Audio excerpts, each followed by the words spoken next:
Let's deal with chapter 4 here. So last chapter, in chapter 3, we talked about the evolution of primate species, hominins, that started to split off from the common ancestor, the last common ancestor that our line had, we shared with what are now today chimpanzees and bonobos, our closest relatives still surviving.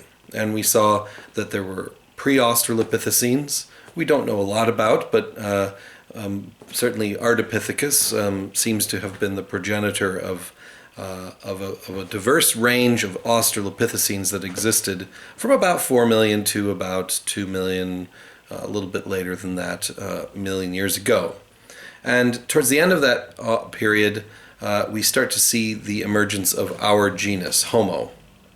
And we saw that unlike some of the Australopithecines that were starting to specialize as with heavy-duty, robust characteristics that were able to grind and process certain types of food, hard-shelled seeds and grasses and that sort of thing.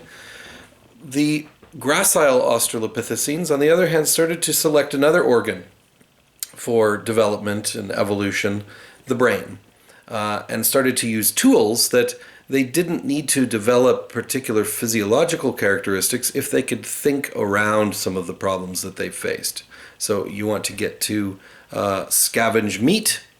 You don't have to develop the teeth to do that. You've got to instead invent a tool that will do it for you.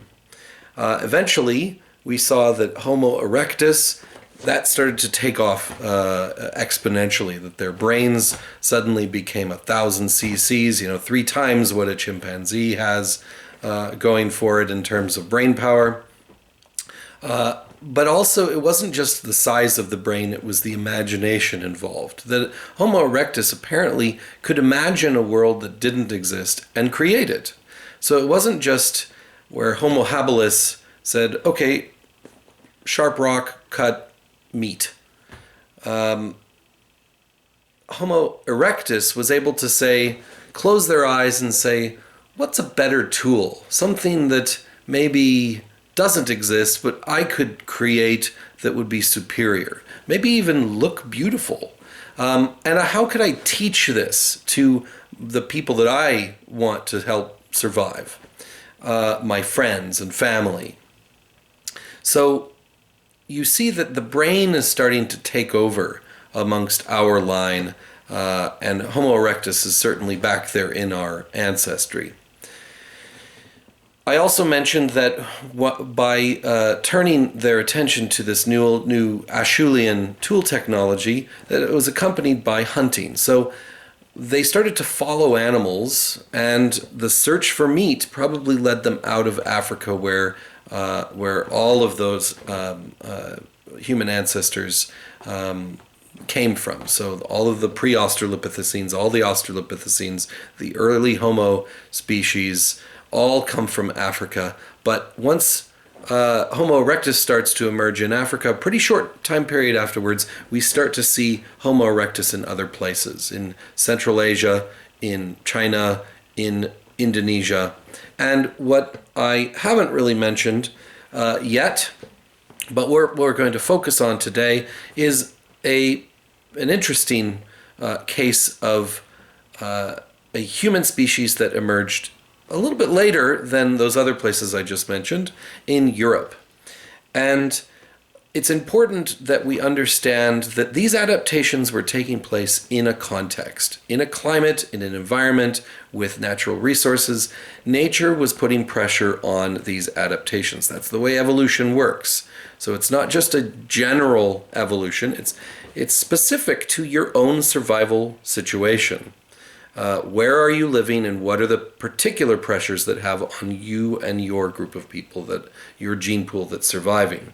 So the learning objectives in this chapter are going to be, you should learn how we reconstruct in archaeology ancient environments, ancient climates, ancient resources that would have affected the evolution of past species. And so the learning objectives in your book say that you should understand the oxygen isotope glacial sequence.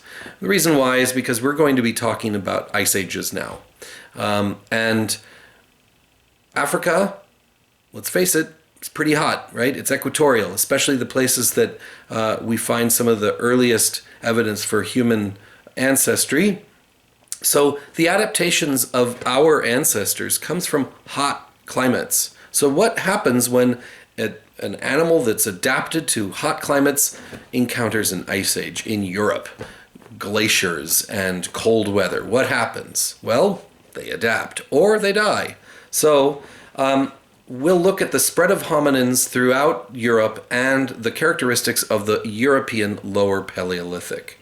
And we'll also look at the major anatomical features that characterize Neanderthals.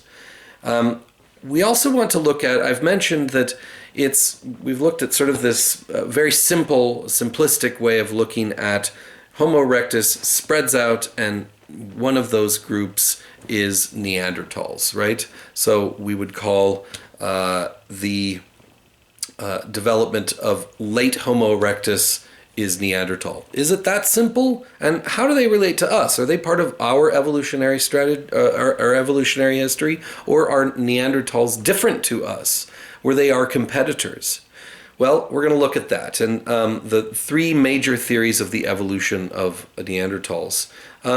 And we're also going to look at how they were using their brain power. So if Neanderthals are the development of this trend towards hominins selecting the brain as their major tool for survival, we want to look at the evidence for Neanderthal stone tool technology, hunting, use of fire, and more imaginative things like burial of the dead, artwork, and things like that. So that's the introduction to what we're going to be doing today. I'll stop it right here and come back and we'll get into the details.